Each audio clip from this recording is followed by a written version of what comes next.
చెప్పారు. మనం ఎవరిని కూడా మనం ఇదిగా లేదు, ఉన్నాయి మాట్లాడుకో. ఏమంటే ఒకటి చెప్తాను, ఇప్పుడు నేను 2-3 సార్లు లేదని అన్నానే అనుకోండి, మరి అదే శ్రీరెడ్డి చిరంజీవి గారు తిట్టిందనకన్నా ఎక్కువ తిట్లా, పోసాని కృష్ణమురళి అనేవాడు చిరంజీవి గారు తిట్టిందనక నేనేమి ఎక్కువ తిట్లా, గుట్క కొడాలి నాని అనేవాడు చంద్రబాబు నాయుడు గారిని తిట్టిందనక నేనేమి ఎక్కువ తిట్లా. అంటే మీరు నేర్పించిన విద్యే, మీరు మాట్లాడిందంటే నేను 2% కూడా మాట్లాడాలా.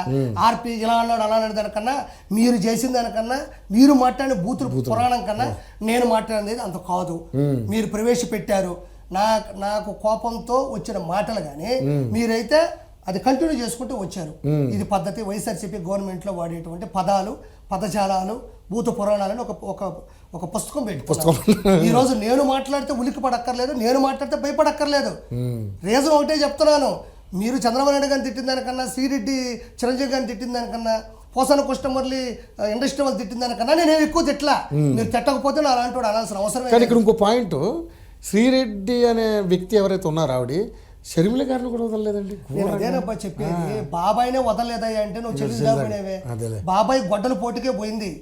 బాబాయ్ గొడ్డల పోటుకు పోతేనే దిక్కు దిశానం లేదు. ఇక్కడ చెల్లిని పట్టుకుని ఏమన్నా మామూలు బూతులా? శ్రీరెడ్డి 3 పేపర్లు పట్టుకో ఉంటుంది. అదేమన్నా కోర్టు ఇచ్చిందే, లేకపోతే అదేమన్నా జీవో పాస్ అయినట్టే, లేకపోతే అది ముద్ర ఎంటీ పేపర్ల మీద నేను పెన్ను రాసుకొని వీళ్ళు ఎంత అంటే అది రుజువు అయిపోద్దా? అలా రాస్తే రుజువు అయిపోయితే జగన్మోహన్ రెడ్డి గురించి వీళ్ళందరూ కూర్చొని నేను కూడా రాసి మాట్లాడతాను అంటే అంత దిగజారిపోయింది ఆ ప్రభుత్వం. అలా చెప్పి అలా మాట్లాడించేంత స్థాయికి దిగజారిపోయింది. సొంత చెల్లిని పట్టుకుని బూతులు తిడుతుంటే అపోజిషన్ పార్టీలో ఉన్నా కూడా కడుపు తలుకుపోవాలా. నువ్వు దిట్టు అనే స్థాయికి దిగజారిపోతే, అంటే నువ్వు తిడితే అవతలలో మాట్లాడకపోతే అది మన గెలుపు అనేది రాజ్యాంగంలో వాళ్ళు రాయించుకున్నారు. అదే వాళ్ళకి ఈరోజు శాపం అయిపోయింది, శాసనం అయిపోయింది. వాళ్ళు అందుకని 140 నుంచి 160 సీట్లు ఎందుకు తెలుగుదేశం కూటమికి వస్తానంటే, ప్రతి ఒక్కరికి కడుపు అంటే, ప్రతి ఒక్కరికి బాధే, ప్రతి ఒక్కరికి ఆవేశం, చల్లారని ఆవేశం ఉంది. సో అతను పంపించేయాలి. అతనితో పాటు ఉన్న ఎవరైతే ఉన్నారో, రోజా కావచ్చు, పేర్నాని కావచ్చు, కొడాలని కావచ్చు, వల్లభనేని వంశీ కావచ్చు, విడదల రజనీ కావచ్చు, ఎవరైతే అనిల్ కుమార్ యాదవ్ కావచ్చు, వాళ్ళకు ఉంటారు చూసావా గొట్టంగాళ్ళు, వాళ్ళందరినీ మాఫీ అయిపోతారు. మొత్తం ఒకటి రబ్బర్ తీసుకుని కొట్టేస్తారు. మొత్తం పెన్సిల్ రాతలేవి కొట్టేస్తారు. ఎవరెవరు జైలుకి వెళ్తారో వాళ్ళు వెళ్తారు, ఎవరెవరు భయపడతారో వాళ్ళు వెళ్తారు. మిగతా వాళ్ళు వెళ్ళి ఎక్కడైతే ఆస్తులు సంపాదించుకున్నారో ఆడికెళ్ళి దాక్కుంటారు.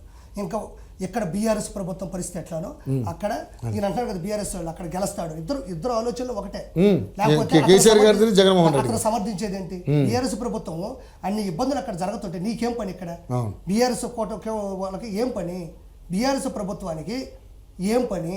ప్రభుత్వం కాదు, ఇప్పుడు అపోజిషన్. అదేనబ్బా, సరే అపోజిషన్ దానికి ఒక అధికారం వేసుకో. బీఆర్ఎస్ కంటూ ఒక సొంత గూటు ఉంది కదా, వాళ్ళకి ఏం పని?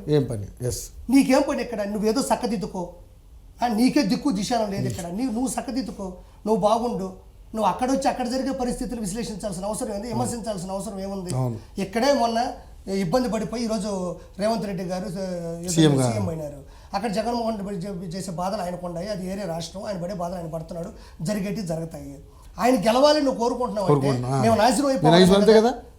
ఎలా కోరుకుంటారు మీరు? మేము ఇబ్బంది పడుతున్నా, విశ్లేషించు, ఎతుకు, అప్పుడు విమర్శించు. చంద్రబాబు నాయుడు మీ కోపం ఆ విధంగా పాపం నీకు ఎందుకబ్బా? రెండు గవర్నమెంట్లు వేరు, 2 రాష్ట్రాలు వేరు. ఇప్పుడు మనం సపరేట్ అయిపోయాం. ఎవరు రాజధాని వారు చూసుకుంటున్నాం.